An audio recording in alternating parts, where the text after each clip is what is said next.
Alors, certains manifestent dans le pays, vous le savez, d'autres à l'étranger utilisent leur art pour parler de l'Iran. C'est le cas de la pièce Les poupées persanes. Elle raconte l'histoire de 4 universitaires dans l'Iran des années 70. On va en parler avec notre invitée Aïda Asgharzadeh, comédienne et auteure des poupées persanes. Mais d'abord, on va regarder ce reportage. Il est signé Joanna Citruc avec Armelco.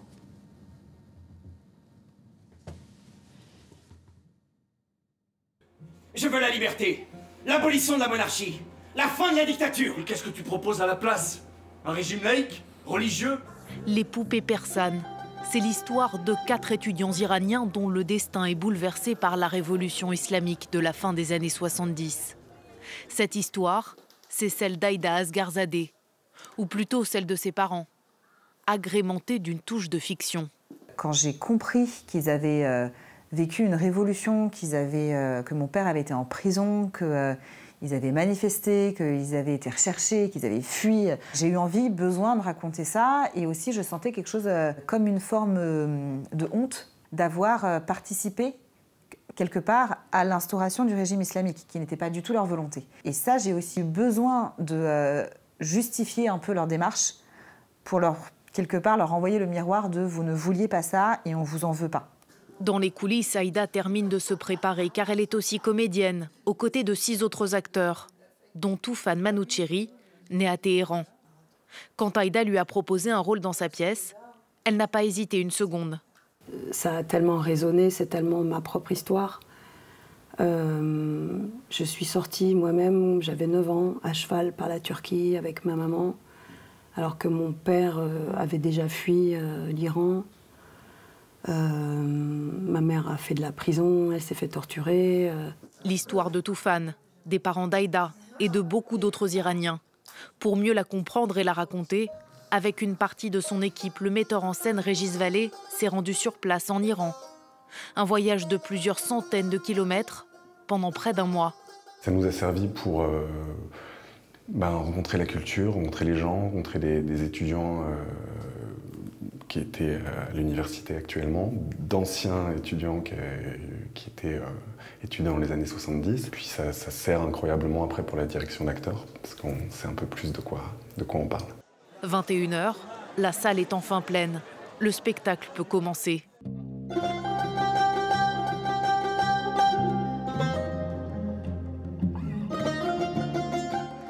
Une heure et demie plus tard, lorsque les lumières se rallument et que les acteurs saluent, le public semble conquis. Aïda Asgharzadeh, rebonjour, comédienne et auteure de la pièce Les poupées persanes. On vous a vu dans ce reportage. Alors cette pièce est basée sur l'histoire de vos parents qui ont donc fui l'Iran avant votre naissance. Vous nous avez raconté un peu ce que ça vous faisait justement de raconter leur histoire dans ce reportage, on l'a vu. Mais comment vous avez réagi en apprenant leur passé quand ils vous l'ont raconté? C'est très curieux parce que je l'ai appris par bribes et très tardivement. C'est-à-dire que je sentais qu'il y avait quelque chose d'un peu secret, d'un peu enfoui, qu'il y avait des débats entre eux, des discordances même sur ce qu'ils avaient vécu et comment ils l'avaient géré. Mais je comprenais pas tout, déjà parce que c'était en persan et que j'avais pas le langage adolescente d'un langage politique. Mais je sentais bien qu'il y avait quelque chose, je savais qu'on avait fui, enfin que mes parents avaient fui. Mais ils ne voulaient pas en parler. Beaucoup de non-dits, du coup, à la maison. Beaucoup de non-dits, ouais. Et c'est une fois que j'ai assumé vouloir raconter une histoire que mon père a bien voulu prendre le temps. Et je me souviens d'avoir mis le dictaphone et de l'avoir enregistré et d'avoir sa voix en témoin pendant 2 heures. Et là, j'ai pu rentrer dans des détails avec eux, ouais. Voilà comment l'histoire vous a été racontée. Pourquoi c'était une nécessité pour vous de montrer ce qu'il s'était passé et du coup ce qu'il se passe encore aujourd'hui ? C'est quelque chose de très curieux parce que je ne l'ai pas vécu moi, mais c'est mon héritage. Donc j'avais besoin d'en parler, ne serait-ce que pour moi, de manière vraiment égoïste. Et aussi parce que on admire ses parents toujours, c'est nos héros. Et là, pour moi, c'est devenu mes doubles héros de les voir. Je ne pouvais pas imaginer qu'ils avaient participé à une révolution, que mon père avait fait de la prison, qu'ils avaient fui leurs racines, qu'ils ont traversé le Kurdistan à dos de cheval. Enfin, c'est tellement énorme. Que j'ai eu besoin d'en parler et mon mode pour parler et le théâtre, c'est la voie que j'ai choisie pour m'exprimer. Maintenant que vous en avez parlé, est-ce que ça a changé votre regard sur l'Iran ? Vous êtes française, d'origine iranienne, même franco-iranienne. Est-ce que ça a changé votre regard sur votre deuxième pays ? Ce qui a changé, c'est... parce que je me suis toujours sentie iranienne. J'ai toujours senti cette double culture en moi, même si peut-être que j'étais plus française qu'iranienne avant. Ce qui a changé, c'est les contacts que j'ai en France, par exemple. Je connaissais très peu d'Iraniens en France. Et maintenant, avec le spectacle, j'en rencontre tous les jours, tous les soirs. Les gens m'écrivent. Et ça me permet en tout cas de développer ma culture avec d'autres personnes. La situation en Iran aujourd'hui, on la connaît, elle est triste, notamment depuis 3 semaines, avec ce mouvement de manifestation suite à la mort de la jeune Mahsa Amini. Quel regard vous portez sur ce qui se passe en ce moment dans votre pays? C'est incroyable, c'est d'une puissance.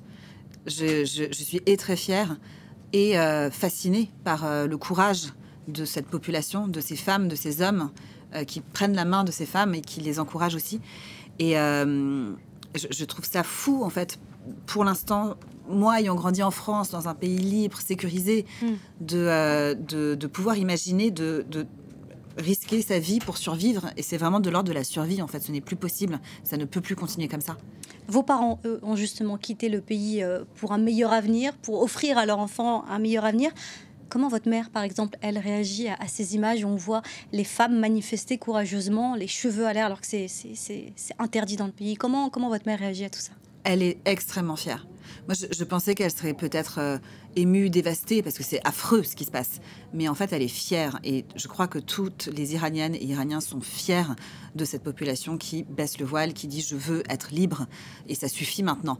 Et je sais qu'elle le vit presque comme une prolongation de la révolution qu'eux ont entamée. Comme s'il y avait une espèce de pause pendant 40 ans avec ce régime et qu'en fait, ce n'est pas fini. Merci beaucoup Aïda Asgharzadeh d'être passée nous voir et bravo pour cette pièce qu'on a tous hâte d'aller découvrir, j'en suis sûre.